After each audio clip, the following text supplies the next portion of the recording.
John Randolf was not a man easily shaken. After 12 years in covert operations, he had learned that fear was just another noise in the room, something you ignored until the mission was done.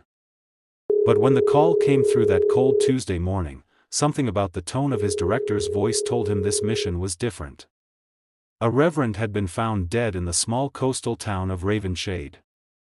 Reverend Arthur Hale, a man known for his calm sermons, quiet charity, and unblemished record. The local police called it a robbery gone wrong. Headquarters didn't buy it. Hale wasn't just a reverend. He had once been an informant, one of theirs, decades ago. Randolph's task was simple: find out who killed Reverend Hale, and why. He arrived at Ravenshade under a new name, wearing the kind of tired smile that didn't invite questions. The church sat at the end of a long cobblestone street, its bell tower cracked with age, its wooden doors chained shut with police tape. The scent of sea salt and candle wax lingered in the air. Inside, the pews were dusty, the floor slick with rainwater from a broken window. At the altar lay a single red stain, dried blood. The reverend had been shot once, clean through the chest. Randolph knelt, scanning the floor. A shell casing, 9mm, military grade. And beside it, a folded note, half-burned, the ink smeared. Only a few words remained legible: they know. Hide the list. The list. Randolph's heartbeat quickened. Decades ago, Hale had been tasked with compiling the names of double agents embedded in Western intelligence, men and women who had betrayed their countries for money or ideology. The list had never been found. Some said it was a myth. But if Hale had kept it all these years, someone had finally come to silence him. Randolph visited Hale's home that evening. The Reverend lived simply: wooden floors, dusty shelves, and a wall lined with journals. Inside one, Randolph found a single entry dated 2 weeks before the murder. It read, "Confession is coming for us all. Even spies need salvation." That night, as Randolph sat in the dim light of his hotel room, he couldn't shake the feeling that he was being watched. He checked the hallway twice, then loaded his pistol before turning in. At exactly 2:14 a.m. the sound of footsteps crept outside his door. Soft. Controlled. Professional. He waited. The footsteps paused, then vanished. When he opened the door, the corridor was empty. But a small envelope had been slid under it. Inside was a photo, black and white, slightly torn, of Reverend Hale standing with a much younger man. Randolph froze. The younger man was him. The photo was dated 1999.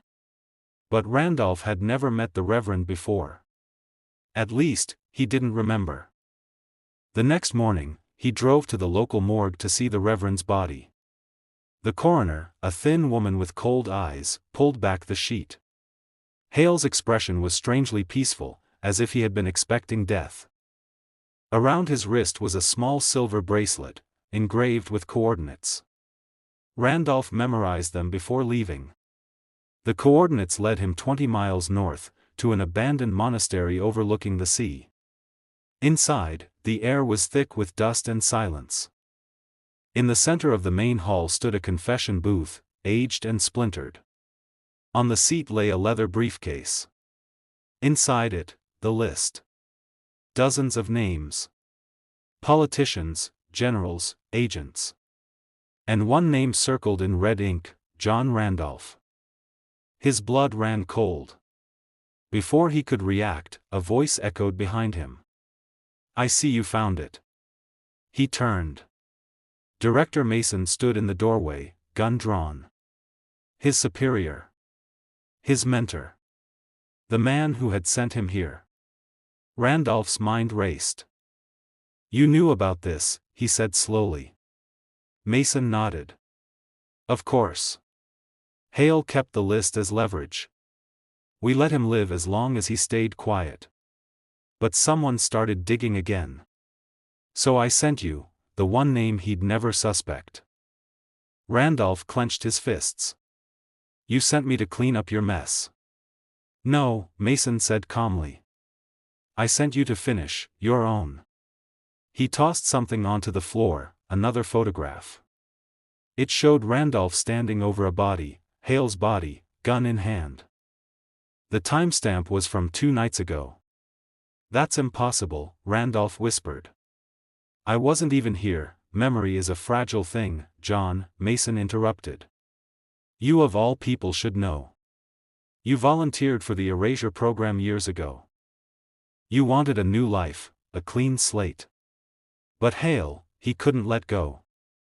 He remembered everything. The world tilted.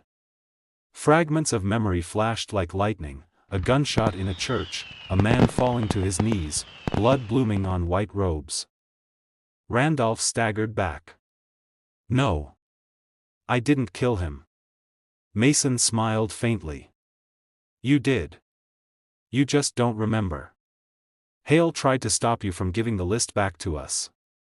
He wanted to expose everything. So we gave you the order, wiped your memory, and sent you to investigate the crime you committed. Randolph's gun trembled in his hand.